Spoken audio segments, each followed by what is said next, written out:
Dan hasilnya intinya seperti ini. Saya mau pisah, saya mau menikah. Ya Allah. Sakit. Oke, kita balik ke awal. Dulu masih ingat kalian, Bang Faiz dan 4 orang yang lainnya yang menemani perjalanan kami di Malaysia? Mereka bilang, kamu istirahat di mana saya pasti ikut. Kamu jalan saya pasti ikut. Kamu makan saya pasti ikut. Alhamdulillah saya senang.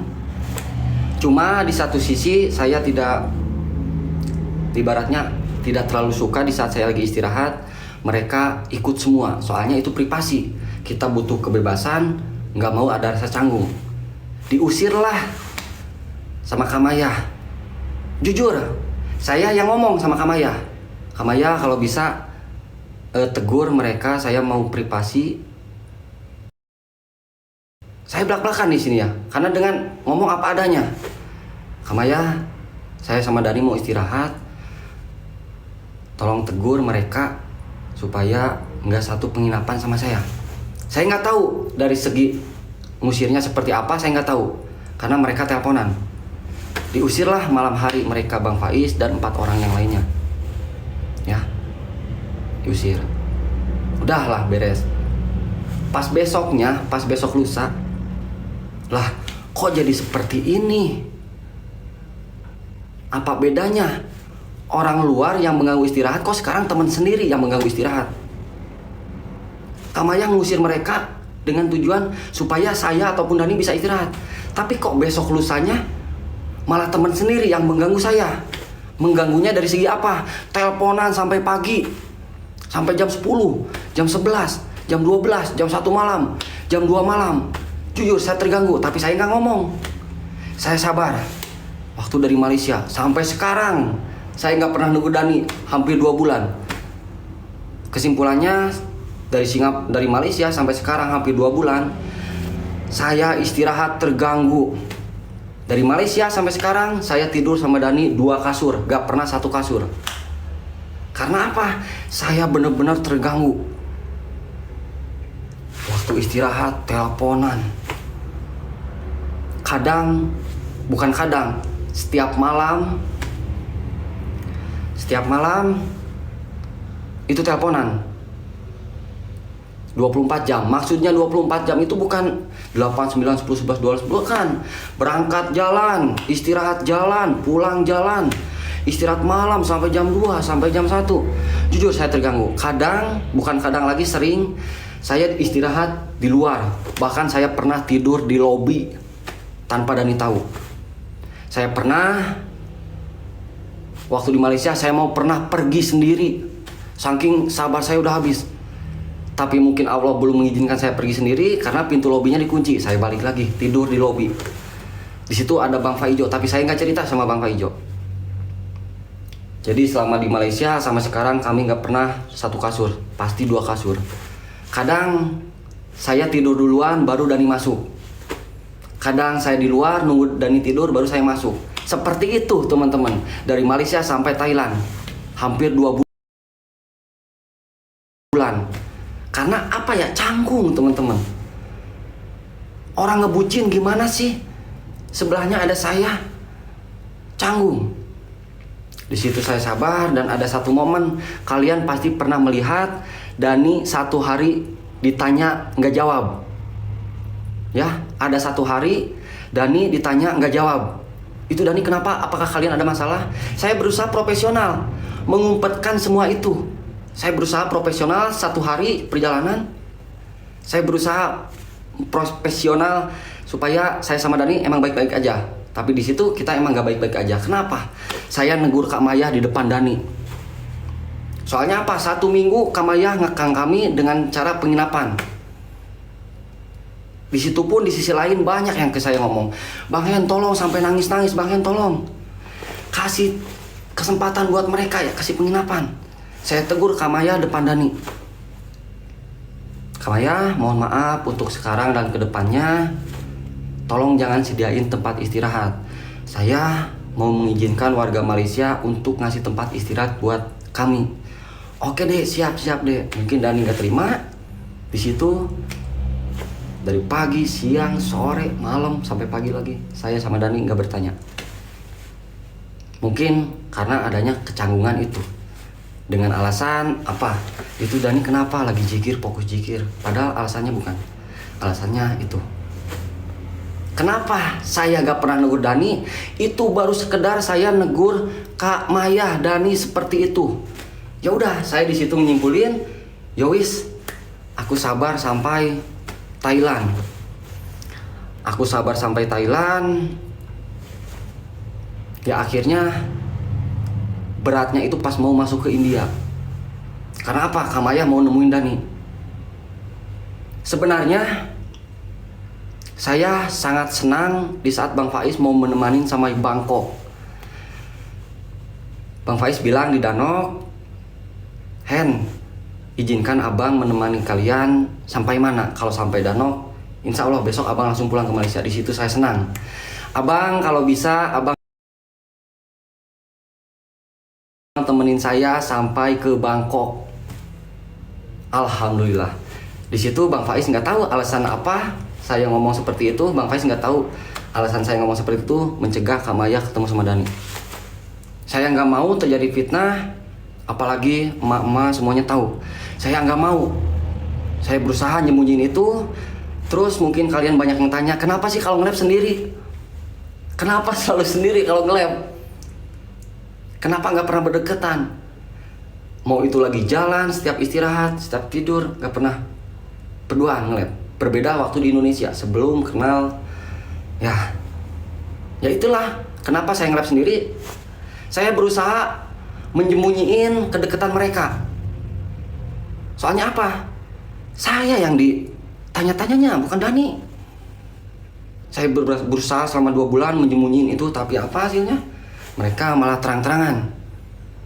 Terus ada momen saya ngegip cewek, kenal enggak, ketemu enggak pernah, chattingan enggak pernah, teleponan enggak pernah, video callan enggak pernah, cuma sekedar di lab doang, Mbak Asas. Tapi ya Allah, saya dihujatnya minta ampun. Saya berpikir, ya Allah, ini saya cuma sekedar gini kok, habis saya dihujat. Sedangkan Dani terang-terangan kok disanjung, dipuji, didukung. Ya Allah, sabarlah, skip ya, sabar sampai Thailand, masih sabar. Cuma feeling saya, sabar saya habis itu pas mau masuk ke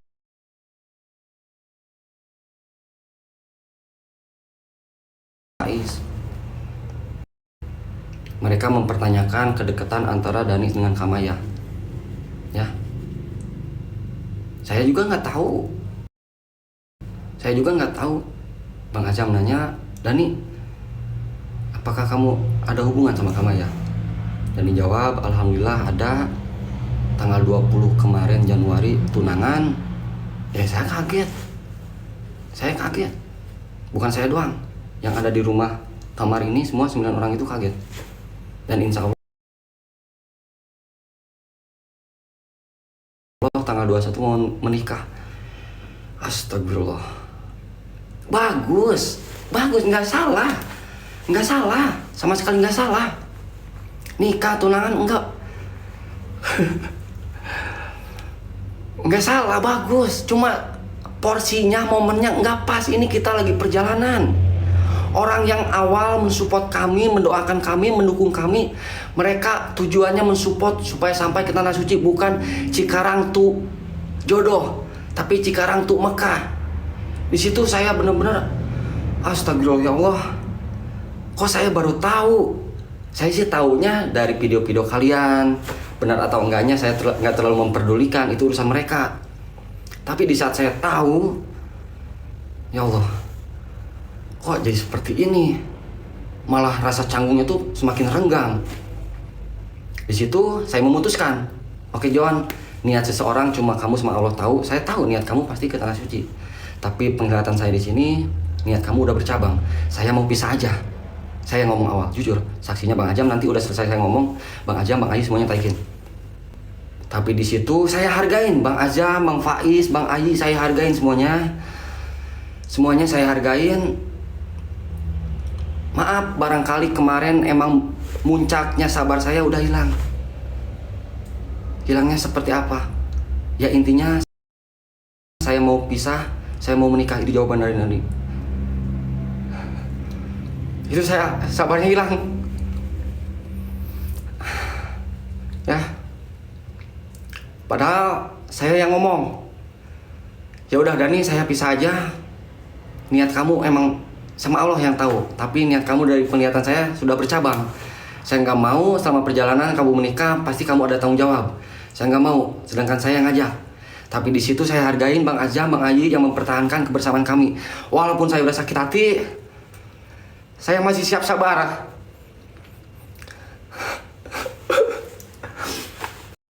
Saya sabar. Itu malam Senin.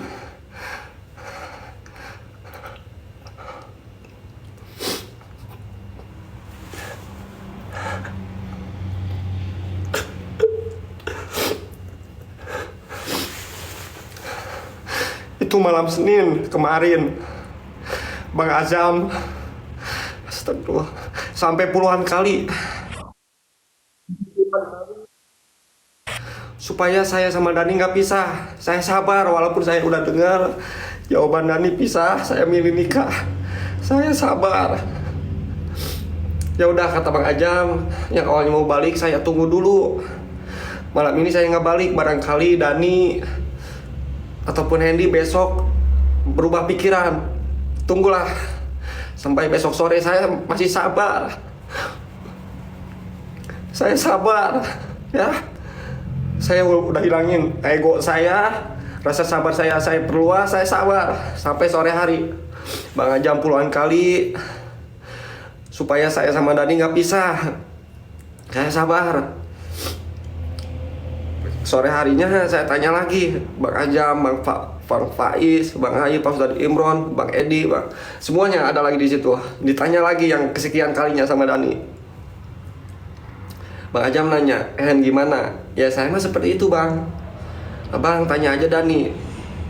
Ayo Dani, kita bareng lagi seperti dulu di Indonesia. Tapi dengan catatan kamu tinggalin Kamaya. Bukan maksud tinggalin kamu buang, tapi tunda pernikahan.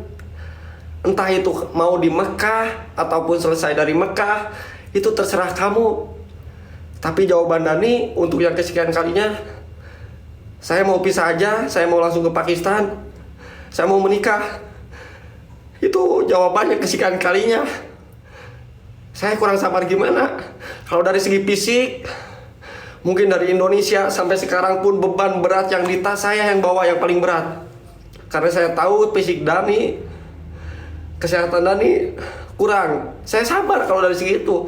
Tapi kalau udah dari segi ini dia milih pisah dan untuk milih nikah, saya itu ngasih kesempatan.